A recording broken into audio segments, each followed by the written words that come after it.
Welcome back to the channel, everybody. Today I'm going to share with you a watch that I have on loan. A watch that on paper is outside my comfort zone. A watch from the independent brand Heinrich Watch. Founded by Wolfgang Heinrich and based in Stuttgart, Germany, Heinrich watches are produced in limited, small series aimed at collectors and enthusiasts who are looking for something special. And they really have something special here with their aptly named Radiance Guilloche Swirl. There's also a Radiance Guilloche wave version with a wavy pattern to the dial versus the swirls that you see here. This watch was sent to me for review by Watch Reviewers Collective. It's a collective of watch enthusiasts that review watches from micro brands and independent watch brands. After a reviewer shares their perspective on the watch is sent on a tour to the next reviewer to share their perspective. I'll leave links to all the reviewers so you can check out their take. And of course, I will leave a link to Heinrich Watch's website where you can find more information on this watch and Heinrich's other designs. I highly recommend you visit the Heinrich site because there are a lot of great designs to see. So let's just take a second to look at that dial and the case and how it works with the light.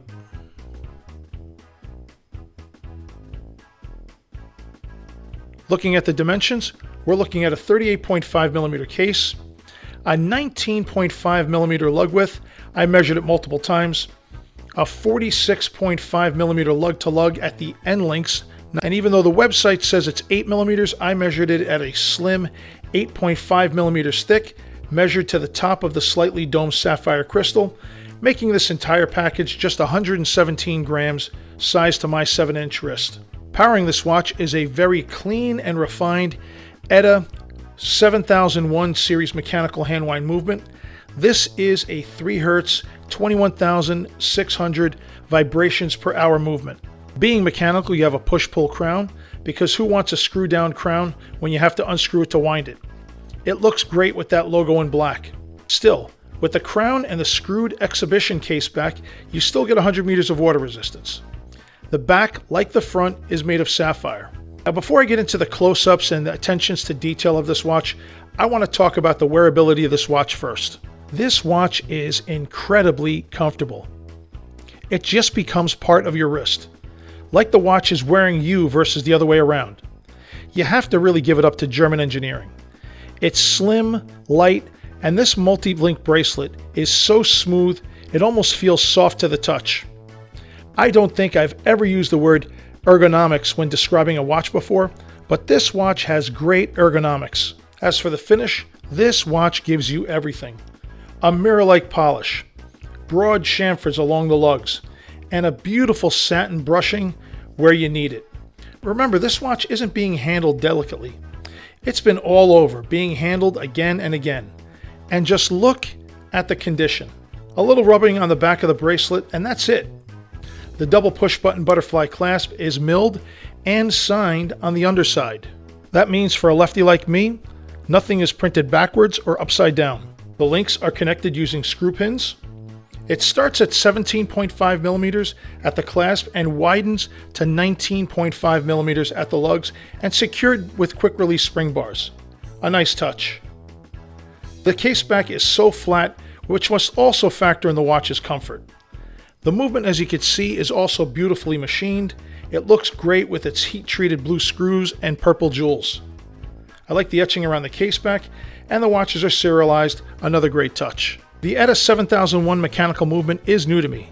The Heinrich website states an average accuracy of plus or minus 7 seconds per day, but that's not what I got. My watch was running plus 47 seconds per day. This watch is getting passed around. It's seen a lot of miles and been in the back of a lot of delivery vehicles. Who knows how many cases of stereo speakers it sat on. So I ran it twice on a demagnetizer, and now it's running beautifully at plus 5 or plus 6 seconds a day. Can't ask for better than that.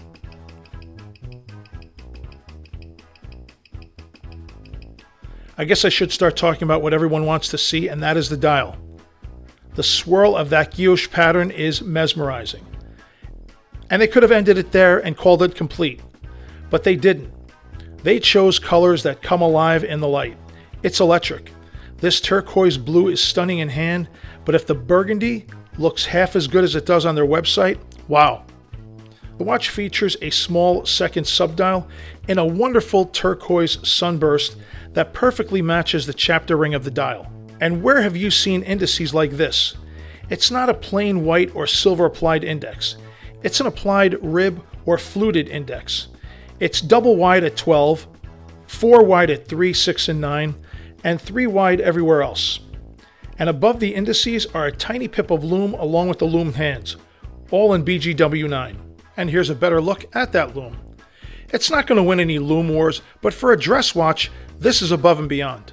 I'm not a big fan of logos on the dial, but this works because it's not in your face and it looks great in slightly disrupting that sea of blue. The price of this Radiance Guilloche Swirl is $1,164 plus a flat shipping fee of $69 that includes everything, including any import fees or duties. In my opinion, it's a good value. You're getting a lot of watch here, a lot of premium finishing, premium materials, and engineering.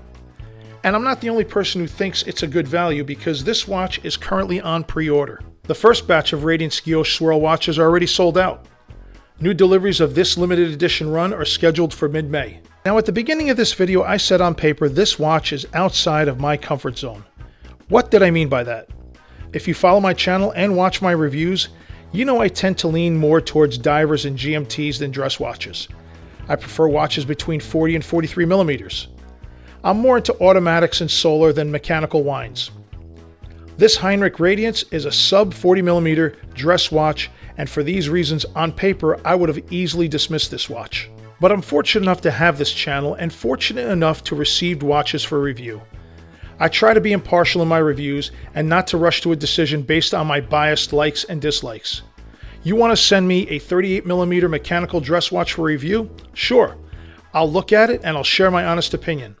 And my honest opinion is this is a great watch for the money. Is it perfect?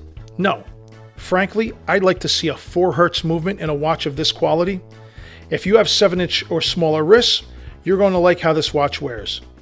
If you're more into divers than dress watches like me, you're going to like how different and beautiful this dress watch is.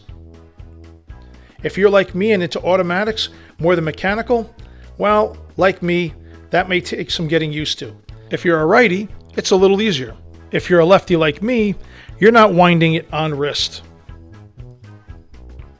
An automatic movement or a power reserve meter, so I'll know when I need to remove it and wind it, would be nice. But then where would you put a meter where it doesn't ruin the aesthetics? Maybe a meter in place of the small seconds and a traditional sweeping seconds hand? But what would that do to the thickness? This is why someone like me will never be a good watch designer.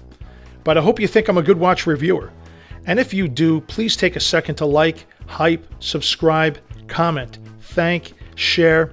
Whatever you could do to support the channel would be greatly appreciated. And I want to once again thank Wolfgang Heinrich, Heinrich Watches, and the Watch Reviewers Collective for the opportunity to review this beautiful timepiece. Don't forget there's a link in the description to Heinrich Watches' website. Go check that out and explore not only this great piece, but their entire collection. Thanks again for watching, and as always, I'll see you in the next video.